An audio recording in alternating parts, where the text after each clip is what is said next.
Bueno, cuando aún no nos hemos recuperado de toda la indignación, pero fundamentalmente del dolor que causó el desenlace trágico que tuvo el caso de Rivera, pero que de alguna manera removió nuevamente la cantidad de casos que hemos tenido en los últimos tiempos en donde niños, niñas, adolescentes se ven involucrados en hechos de violencia.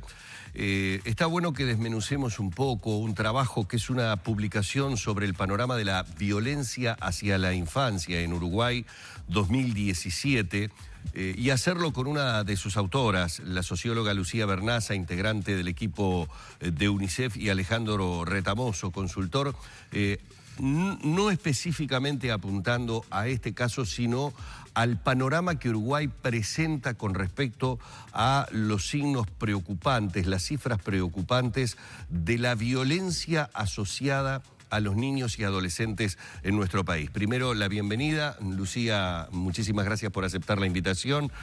También para Alejandro, buenos días. ¿Qué tal? Buenos días. Bueno, la publicación, que como lo dice su título, pretende brindarnos un panorama a los uruguayos de lo que es la violencia hacia la infancia en nuestro país. Por lo que ustedes han podido apreciar, por lo menos en los últimos 5 años, deja resultados preocupantes. Sí, la publicación reúne, se diferencian dos tipos de informaciones que me parece importante aclarar. Una tiene que ver con la prevalencia, es decir, qué métodos de crianza y cómo nos comportamos con los niños. Y otra segunda parte tiene que ver con los datos de detección y atención y con las cifras como las de homicidio. Respecto a la prevalencia, sí, las cifras no son nuevas, eso es una cuestión que nosotros marcamos en el informe, la necesidad de contar con datos con mayor regularidad, pero las cifras de prevalencia son preocupantes porque uno de cada 2 niños, uno de cada 2 adultos, digamos, declara haber ejercido violencia contra alguno de los niños a su cargo. Es una cifra importante. Y no tenemos por lo menos el indicio de una baja, de un descenso, es decir, como para por lo menos pensar que de alguna manera las políticas públicas estén teniendo algún efecto positivo en el comportamiento que los adultos tenemos hacia los niños.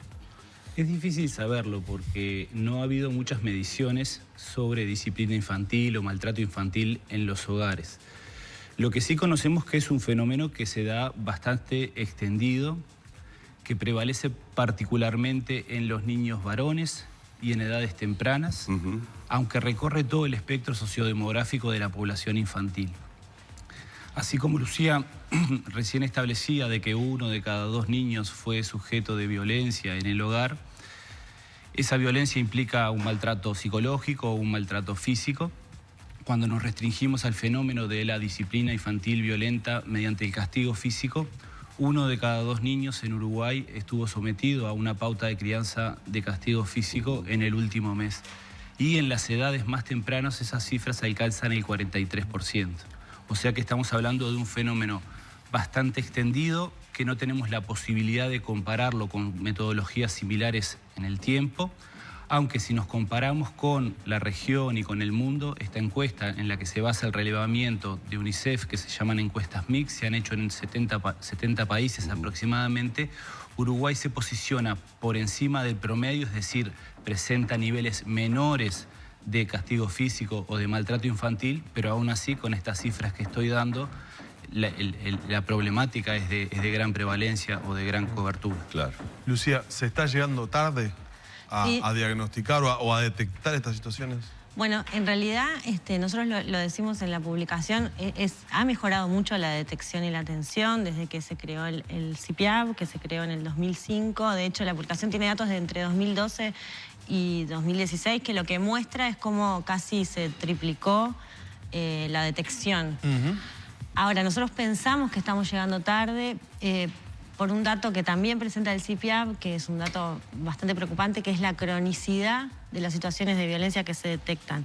En el 80% de las situaciones que detecta el sistema, digamos, de atención, la situación ya es crónica, quiere decir que es reiterada, que ya tiene un daño, ¿no? importante para los niños. nosotros sugerimos o dejamos entrever con la información que tenemos, que, insisto, todavía es poca y es necesario mejorar tanto las mediciones como los datos que producen las instituciones que atienden el fenómeno. Con los datos que tenemos, decimos, es necesario prevenir, cambiar pautas de crianza, prevenir, sobre todo prevenir, enseñar. Hay un gradiente de la violencia, desde la violencia psicológica hasta la violencia más extrema, como la violencia homicida. Pero todos tenemos, en algún momento de nuestras vidas, no es fácil ser padre, es muy desafiante. Tenemos que aprender a utilizar métodos de disciplinamiento, de disciplina no violenta. De todas maneras, uno a veces puede incurrir en este trabajo que tiene que ver con el comunicar noticias, puede incurrir en el error de que frente a la reiteración de que en determinadas zonas o en determinados contextos se dan cierto tipo de situaciones, tener la percepción de que ha habido un aumento por lo menos de las características de determinados casos. Pero no tengo más remedio que ir específicamente a este caso de Rivera, porque la noticia que hoy tenemos y que brindamos temprano es que la prisión preventiva que se dicta para las dos personas directamente implicadas en el abuso y en el homicidio, tiene detrás, por parte de la fiscal, otra investigación para conocer si no se venía de abusos anteriores.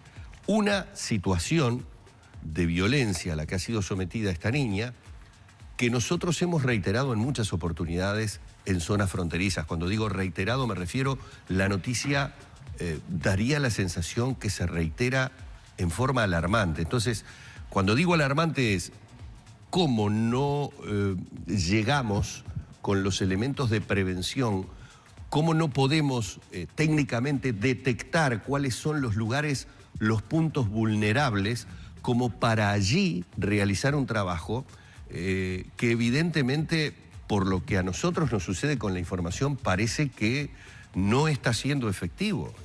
Reitero, soy muy cuidadoso en los términos porque no quiero estigmatizar, decir ese aquí, allá, pero siento que es lo que la ciudadanía de alguna manera olfatea o ve, y ya no estamos hablando de una sensación solamente, sino de una reiteración. Y ahí es donde uno se empieza a preguntar si todo lo que supuestamente trabajamos para llegar a prevenir está dando resultado o hay fallas importantes en ese sentido.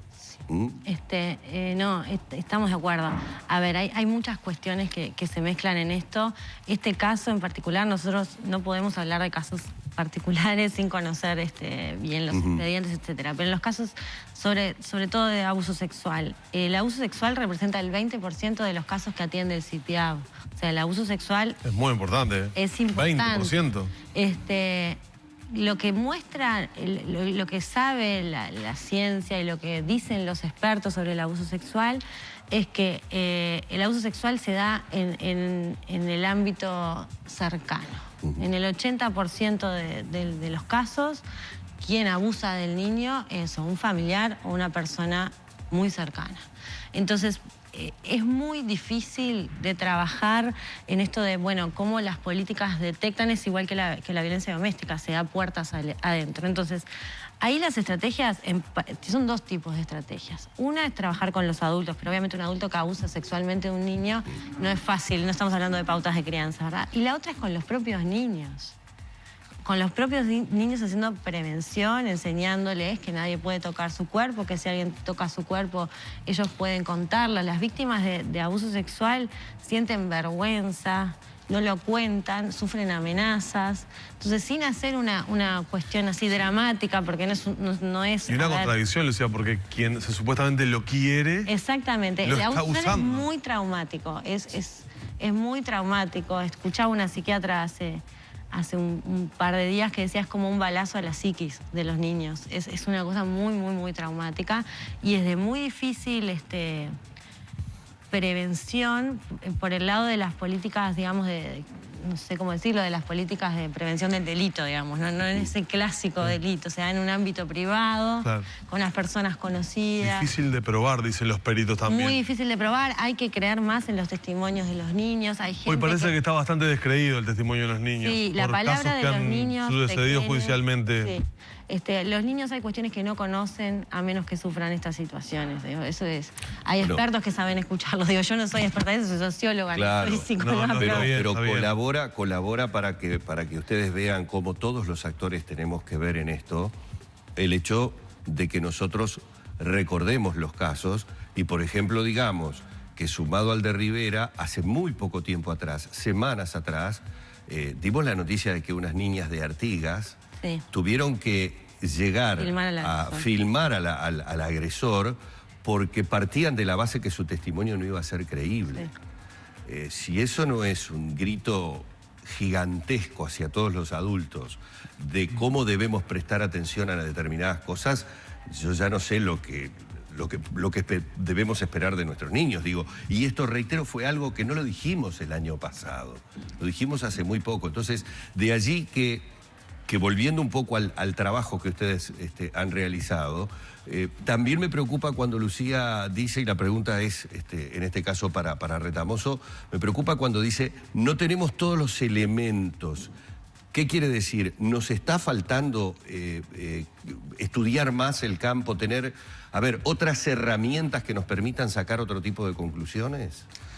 Sí, efectivamente, los problemas complejos exigen, en primer lugar, articular muchas cosas. Articular desde cómo yo observo el fenómeno, lo mido, lo detecto, miro cómo evoluciona, hasta los sistemas de respuesta y de prevención de todo eso. En ese aspecto, más allá de los avances, efectivamente tenemos en algunos lugares problemas de articulación entre las unidades, problemas de articulación entre el conocimiento que tenemos del fenómeno, y eso exige seguramente mucho más audacia, mucho más intervención de muchos actores que van desde las instituciones especializadas, pero hasta la propia comunidad. En lo que decía recién Lucía, de darle la voz a los niños en muchos de estos aspectos, porque son actores claves y actores principales. Los niños, además, no hay que olvidarse que, además de ser víctimas muchas veces, también víctimas porque son ellos mismos testigos de la violencia que se ejerce sobre ellos, también son testigos de violencia ajena. Claro. Y eso también es muy importante, porque en el marco de la violencia doméstica también los niños son testigos de circunstancias. Y todas estas cosas forman parte de ese gradiente que estamos viendo, que puede comenzar en las manifestaciones más sutiles del maltrato infantil, como el grito, el insulto permanente a un niño, hasta terminar en las situaciones menos sutiles y más expuestas como los homicidios. Entre medio de ese gradiente hay muchas circunstancias, y en esas circunstancias son varios los que tenemos que hacer cosas. Es verdad, antes los niños no eran escuchados, hoy nuestra ley lo permite, y me parece que ese es uno de los caminos, así como hay otros, para intentar mejorar esta situación. Y a propósito, a mí me gustaría preguntarles, ¿cómo trata el sistema judicial a estos niños? Porque a veces queda la sensación de que hay un trauma o una situación dramática y traumática que se repite una y otra vez cuando ese niño va transitando los estrados judiciales. Sí, a ver, no tenemos información, digamos que objetiva, empírica, para responderte. O sea, yo no te puedo decir, podría tener algunos indicadores para medirlo, como cuántas veces se le toma un testimonio a un niño, que sabemos que los niños no, cada vez que dan un testimonio vuelven a revivir esas situaciones. Está desaconsejado que los niños repitan y repitan y repitan en los juzgados lo que vivieron. Sabemos que hay muy buenas intenciones y hay muy buenas intenciones por avanzar en estas cuestiones. De hecho, hay iniciativas para que, que las pericias se hagan con cámaras y no en vivo, y los niños no tengan que ir muchas veces a las audiencias, pero también sabemos que queda mucho por hacer. Digo, ha habido casos en la prensa, nosotros no vamos a hablar de casos particulares, pero sí hemos escuchado muchas veces o hemos leído que los niños van una y otra vez, o que se les toma testimonio con el agresor al lado. Lo que el psicólogo tiene un contacto que prácticamente es inexistente con ese niño, una persona a la que el niño conoce en ese momento, a la que se ve obligado, entre comillas, estoy diciendo lo de obligado, pero a relatar o a contar. Es decir, sinceramente, cuando lo hemos tenido que describir aquí en el programa, no soy técnico, pero el sentido común hace decir esto no puede ser así. Pero bueno. Igual quiero destacar, porque me parece una iniciativa importante, que ya desde hace unos años el Centro de Formación de Jueces, el CEJU y la Fiscalía vienen llevando con apoyo nuestro adelante un curso específico sobre abuso sexual infantil para operadores. Queda muchísimo por hacer. Sí.